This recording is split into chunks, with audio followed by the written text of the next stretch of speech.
তো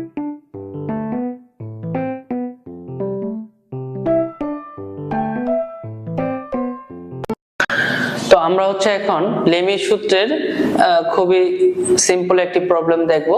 তো এখানে বলা আছে যে পি এবং কিউ বলের মান নির্ণয় করো। পি এবং কিউ এর মান নির্ণয় করতে বলছে। তো এখানে পি একটি বল, কিউ একটি বল এবং আরেকটি বল দেয়া আছে 20 কেজি। এই তিনটি বল দেয়া আছে। এখন পি এবং কিউ এর মান নির্ণয় করতে হবে। এদের মধ্যবর্তী কোণ দেয়া আছে, এটা হচ্ছে 135, এটা হচ্ছে 120 এবং আরেকটি কোণ দেয়া নাই। যেহেতু এই তিন কোণের সমষ্টি 360 ডিগ্রি, তাহলে এটা যদি হচ্ছে 135 এটা যদি 120 হয়, তাহলে এই কোণটা কত হবে? 360 থেকে আমরা এই দুই কোণ বাদ দিলে এটা পাবো, এটা হবে 105 ডিগ্রি। তাহলে আমরা হচ্ছে তিনটা কোণ পেয়ে গেছি। তো লেমি সূত্রের সাহায্যে আমরা যদি ম্যাথ সলভ করতে যাই, তাহলে যে কোনো দুইটি বলের মধ্যে যদি একটি বল দেয়া থাকে এবং তিনটি কোণ দেয়া থাকলে আমরা বলের মানগুলো বের করতে পারি। তাহলে লেমি সূত্র এখানে আমরা অ্যাপ্লাই করব। লেমি সূত্র অনুযায়ী আমরা কি জানি যে আমরা যদি পি বলটা নির্ণয় করতে চাই, তাহলে পি বলের বিপরীত দুই বল, যেমন হচ্ছে কিউ এবং হচ্ছে 20, এই দুই বলের মধ্যবর্তী কোণের প্রয়োজন আছে। এই একটা কিউ বল যদি নির্ণয় করি, তাহলে এই দুই বলের মধ্যবর্তী কোণের মান দরকার আছে। তাহলে এইগুলো আমাদের দেওয়া আছে। তাহলে আমরা সূত্রটা অ্যাপ্লাই করি। আমরা জানি পি, আমরা যে বলটা নিব তার বিপরীত কোণের সাইনের মান বসাবো। বিপরীত কোণ কোনটা আছে? পি, এর বিপরীত কোণ হচ্ছে 105, তাহলে সাইন 105 এটা লিখবো ইকুয়াল টু, এখানে কি আছে? কিউ। কিউ এর বিপরীত কোণ কোনটা?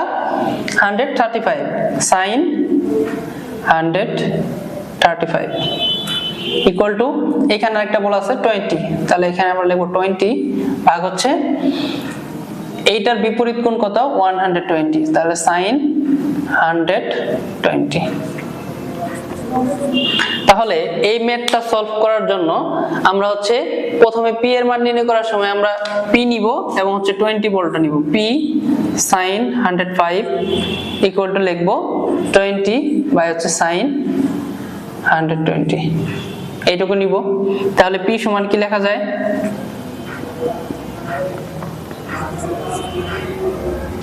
20 sin 20, এটা ভাগ আকারে আছে, এই পাশে দিলে গুণ আকারে চলে আসবে, sin 105। সুতরাং p, তাহলে এই মানটা আমরা পাবো 22.30 কেজি। সেম ভাবে আমরা কিউ বল নির্ণয় করার জন্য কিউ এর মানটা নিব আর 20 বলের মানটা নিব। তাহলে লিখবো আবার কিউ বাই হচ্ছে sin 135 ইকুয়াল টু 20 বাই হচ্ছে sin 120। লেখা যায় কিউ সমান, এখন আমরা কি লিখতে পারি? এই sin 135 কে এই পাশে নিয়ে আসলে গুণ আকারে চলে আসবে, 20 ইনটু sin 135 ভাগ দিব sin 120। এটাকে আমরা সমাধান করলে পাবো 16.32 কেজি।